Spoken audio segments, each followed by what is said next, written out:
Let's do that. Let's open up for questions.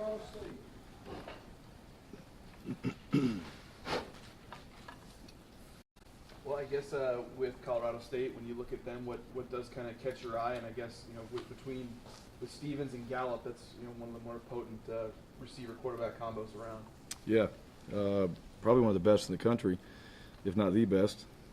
Gallup is a special player. Nick Stevens has played really well.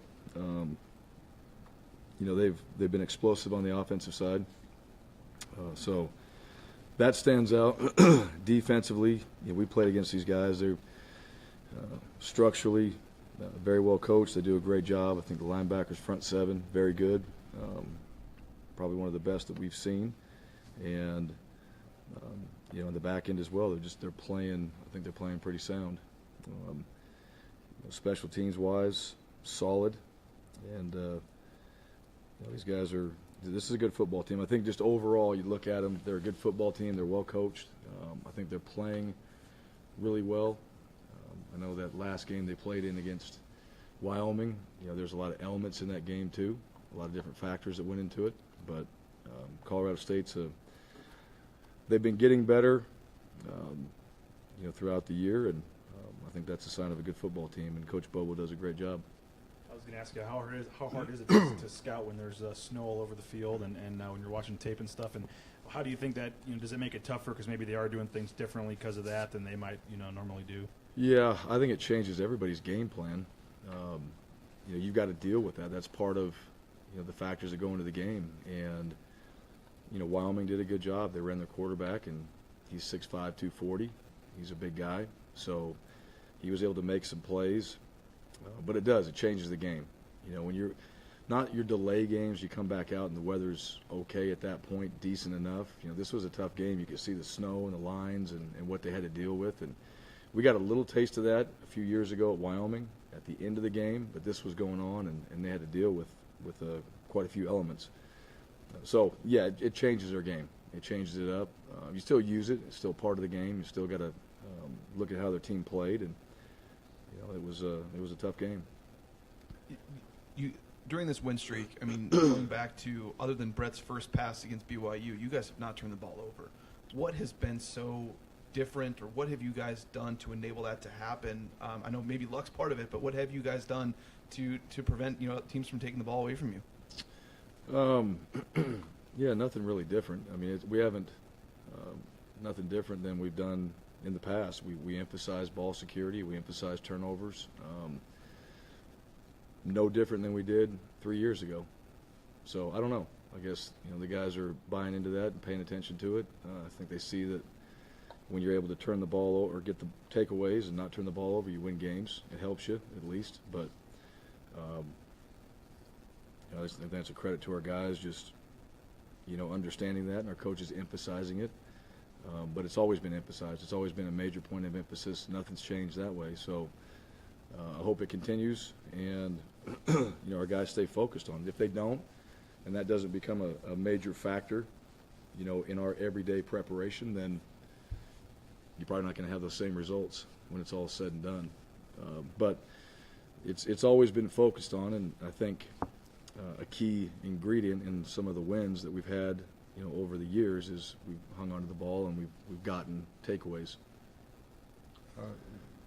The exterior things, I know they don't matter necessarily to the wins and losses that'll happen on Saturday, but for a long time you guys had this football facility, which is one of the nicest in the Mountain West. I'm just kind of curious your take on Colorado State getting a new football stadium and kind of how that might create a little bit of a competitive advantage maybe in recruiting or whatnot for them. Yeah. No, I think that's what good football programs do. They continue to keep developing, whether it's stadium, new facilities. Wyoming's got a new facility. I think Fresno State's building a new facility. I think everybody in our conference is doing something new. And, we got this, and this is, this was one of the nicest in the country. It still is. When people come in here and recruits come in here, they love it. They can see how valuable it is. We certainly do, but if you're not doing something in this market with recruiting and attacking the future, if you want to say it like that, then eventually people are going to pass you up, and I think that, Colorado State, they've made a commitment to their program. They made a commitment to building a stadium. They made a commitment to, facilities, and those things, they make a huge difference because that helps in recruiting. It helps, just in the commitment to the program and the fans and everybody around it, and it's extremely important. It's got to, I think good programs do that. They continue to find ways to, even if they've got, a lot of the nice things, there's still ways to make your program better. And, certainly Colorado State's done a really nice job with it. I'm looking forward to the stadium. I have, I've seen it on TV, to go in there and play in it. It looks really nice. It looks like, they did a first-class job with it. It looks like the fans, they get into it. It's going to be a tough place to play. So that's going to be exciting for our guys. Receivers, seems like the two true freshmen have been playing. Seems like they've been improving lately. But why has it maybe been a challenge to develop some high school receivers here for you guys? Ced came in, he's been a JC guy, but develop those high school guys and get them going. Why do you think that's been a challenge? And what is the level of difficulty trying to get those guys to be number one type receivers? I don't know the challenge. We did it with Pettis and Titus. They seem to work out pretty good. I think anything, that's done right takes a little bit of time. I wouldn't say that our system is any more sophisticated than, somebody else's. I know offensive coaches all want to say it's, what they have is so simple. It's not. I mean, if you're really trying to teach a guy to, coming out of high school, how to run a route properly, how to catch the ball properly, how to be an efficient route runner, I think it just takes time. And not everybody rolls into the facility and just has all these tools. We got to be able to coach them up. And I think those guys have been productive in their own ways. You don't see it necessarily from the numbers, but they've ran guys off. They've occupied coverage. They've blocked when they've been in there, and then all of a sudden now they're starting to reap some benefits of that hard work by having some touches and making some plays, and that helps us. And I think it's also, I think the offensive staff's done a good job of distributing the ball. And then when you do that, you can distribute it, but the guys have to make plays. So, we've targeted those guys before, and now they made some plays, and now they stand out. Hopefully that continues. You mentioned the atmosphere on Saturday. I mean, they've lost two kind of rivalry games back-to-back here, and they're probably not happy about that, obviously. And they're debuting new uniforms, and you mentioned the stadium. I mean, do you expect them to kind of, I don't know if ticked off's the right word, but do you expect them to come out pretty motivated, I guess, against you guys on Saturday? Yeah, I think Coach Bobo has those guys motivated every game. I don't think it has to just be a Boise State that's rolling in there. They seem pretty motivated against Oregon State when they played. Their fans seem pretty motivated already. So I don't know if it's a Boise State that is going to get them any more hyped that way. I know our guys are looking forward to it. Like we talked about it already. We like being on the road. We're going to go in there, and it'll be a great crowd. It'll be loud. They're going to be against us, and that's part of it. That's part of playing on the road. You mentioned the uniforms. We knew about that. They're going to have a new look. We did that last week. I mean, that was already set. That wasn't just something that they came up with, and this was already set. They had it ready. So, we'll put on some uniforms too, and we'll go out there and play. And bottom line is, it really comes down to what we're doing this week in our preparation and staying focused, and that's the key. That's where this team has done their best work, when they stay focused, day to day and throughout the week. And if we want to start believing all the hype or listening to things or getting on social media and retweeting stats and things like that about ourselves, I mean, what does that do? That does nothing whatsoever. That has no impact on the game.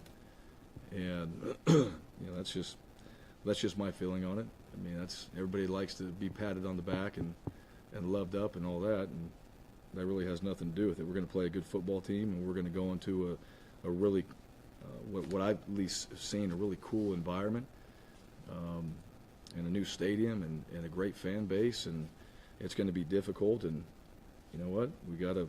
We better prepare ourselves to go out there and play well. Having played the position yourself, what impresses you most about Colorado State quarterback Nick Stevens? Well, he wasn't the star. He was the starter and then wasn't the starter, and then he was the starter. Probably that, handling that. You know, I don't know him, but I've watched him. And take whoever we play, doesn't matter. Just take good quarterback play. I like to watch quarterbacks. I like to see good quarterback play. I don't care what team they're on. You see, like we did last week, you know, Nevada's quarterback.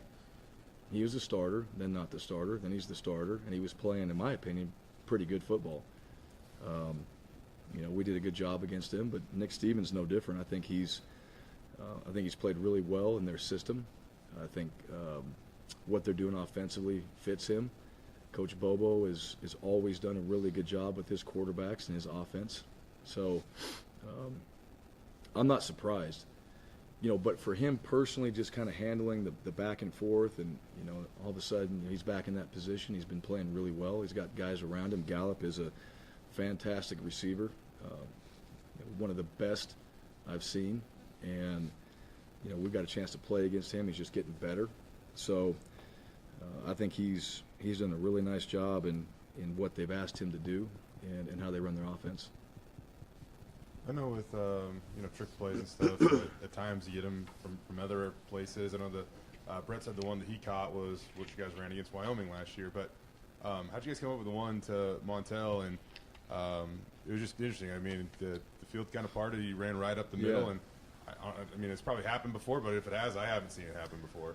You saw it. We did against Utah State last year, but we used J-Mac. And so we didn't have J-Mac, so we used Montel.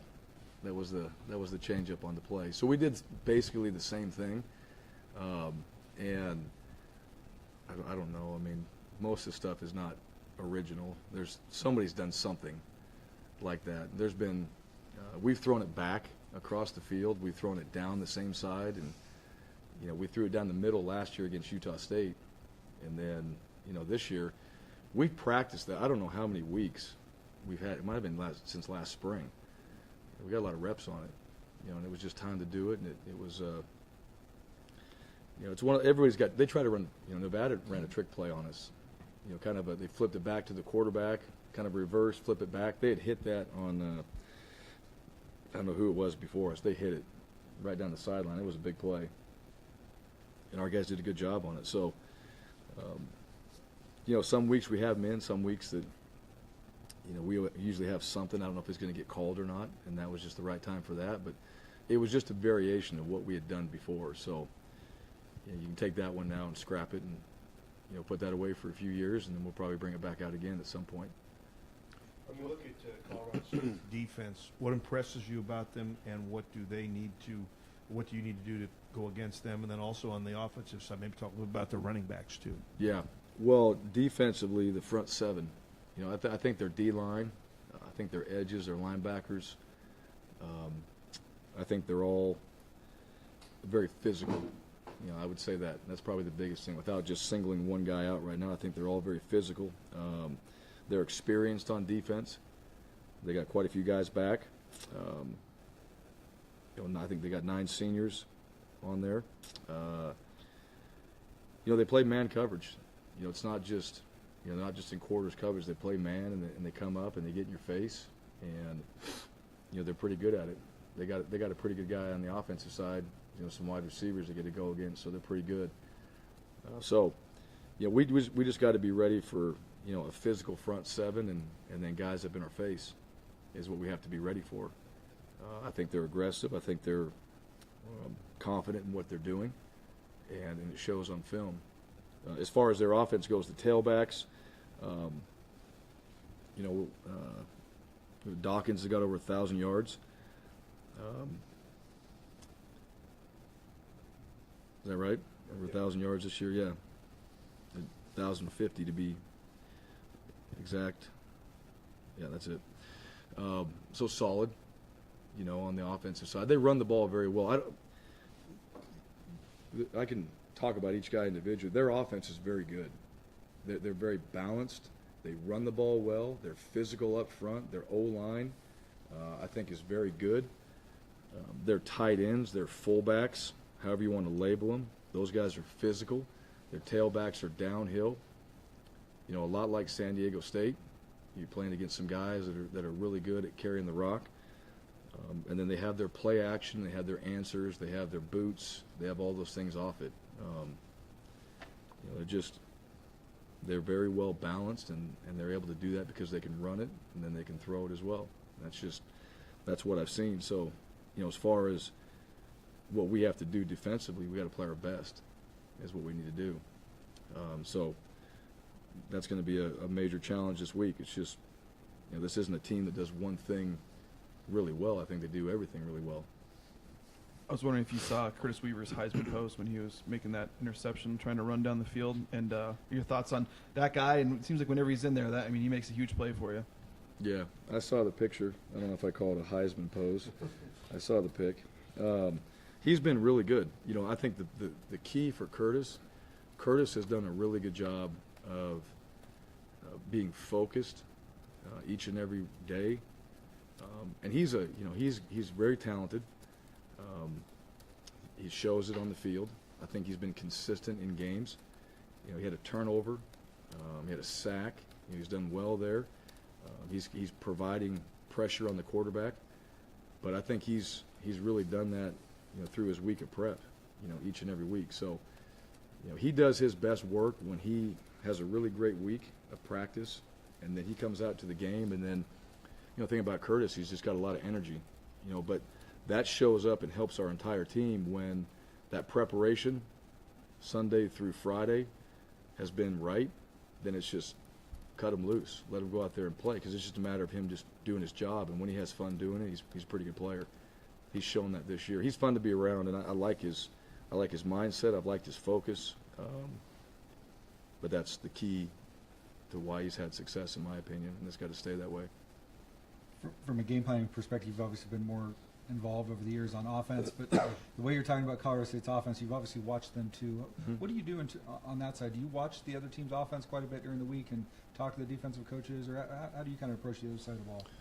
Well, I watch their offense because it's common opponents, and I also watch their offense because, you know, what they do. They're having success. You know, I think that's one thing. You look at what they're doing and how they're doing it. So I've seen them, you know, before this week. I've watched what they've done. You know, as far as game planning, no. You know, it's really about how we're going to try to stop some of the things they're doing. And you know, I'm not going in there and saying this is how we're going to do it. But they know. They know that we have things that we talk about every week that we want to get done on the defensive side. And then it's just a matter of, there's the process already. How do we go out there and get it done against what they do? And how are we going to get a matchup the way we want to? And then, you know, the defensive staff, Andy, those guys, they do a great job. I obviously know what they're trying to accomplish. If there's something in there that I feel like is necessary, and usually it's not. I mean, they've seen it. They've watched more film than I watch on their offense. But this one in particular, just over the years and having a relationship with Coach Bobo, and when he was at Georgia, you know, he came out to a practice. When I was at Texas, he came out to a practice and spent some time. I went out to a practice at Georgia. So, you know, I think there's a respect factor in there too. You know some people, you kind of watch what they're doing, and he's done a really good job. So, but as far as the game planning, no. I mean, I know what they're trying to accomplish and what they're doing. And, you know, sometimes too, as an offensive coach, you get some ideas. You know, you see what guys are doing, you get some ideas, and I'm sure it's gone both ways.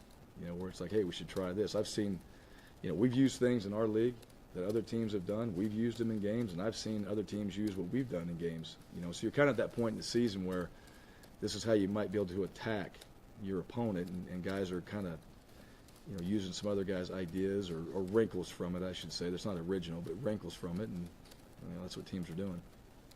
You know, we talked a little bit about it after the game, and that if you look ahead, get caught looking ahead, then you're not focusing on the task at hand, that it can obviously hurt you. Well, you know, the last 2 years that's happened, and I'm just kind of curious. You guys seem pretty focused now, but how have maybe those last couple of experiences this time of year helped you kind of shape the mindset for the stretch run this year? Well, I think it re-emphasizes, you know, and again, none of that's new. You know, I can go back to 2002 as the tight ends coach, and that wasn't like, hey, we're jumping 3 games ahead because we're going to be in this big game. We've never done that. So now, talking about it and getting guys to actually do it are 2 different things. That's the difference. And we've always talked about it. We've always emphasized that. We've always tried to get it done. I'm not saying we've always gotten it done. So hopefully, coaches and players, they pay attention to, what we're doing today. I hope that happens. I can't make them do it. I'm not, I can emphasize it. I can talk about it. I can make sure that we're trying to stay focused on the task at hand. It all sounds good, but they got to actually do it. If they start paying attention to all these other factors that are out there, because everybody wants to speculate on what could be, then, we'll get caught up in it and we won't play well. It's that simple. Go back 5 weeks ago. We were really focused 5 weeks ago. We came off a bye week. We were terrible in the Virginia game. And we had a bye week, and we came back, and we seemed pretty determined and focused. And we've kind of operated that way. So, I told the team and the coaches, we've done it both ways. I mean, I've won games and lost games. I prefer winning. So it's more fun that way. And so if we can just continue to keep doing these things here, and, they're all on the board. You go in the staff room, they're all right there. It doesn't change. It's all right there. The process is right there. Do these things and get better at them each and every week, because the process, for the most part, stays the same, but the challenge is completely different. And, if people get bored with the process, then, you get bored with winning or having success. I guess some people do. I don't know. I've never had that problem. But that's the focus. So same mentality as far as trying to emphasize it, but it's just a matter of whether our coaches and players will do it. And hopefully they do. And I hope they see that, how important that really is, to not just sit there and try to go, let's just jump to the end. Because we haven't done anything. We've won some games. We've had some success. Well, so what? It's not about that anymore. That Nevada game is over. All right, we're on to Colorado State. So what are we going to do this week? That's really all that matters. And I hope they think that way. I hope that's how they're operating. But if they want to get caught up in all the hype and start paying attention to things, and they're watching less film, and they're not paying attention in meetings, and all they're thinking about is getting to Instagram and social media after practice so they can read about themselves, then we just wasted 2 hours, and it'll show up on Saturday, and you know what? We won't have an answer. We'll hit panic mode, and you don't have enough time in a game to figure all that out. Ryan Wolpen started his college career not too far from Colorado State, and then ended up here. What impresses you guys about him? I mean, he seems like one of those kind of classic guys that maybe people don't notice all the time, but you guys love here. What does impress you about him? Yeah, I think, you know what, people have always said that. I guess my perspective has changed a little bit. I think people love people like that. That just, all right, here's an example. So he catches the ball on the sideline, makes a big catch.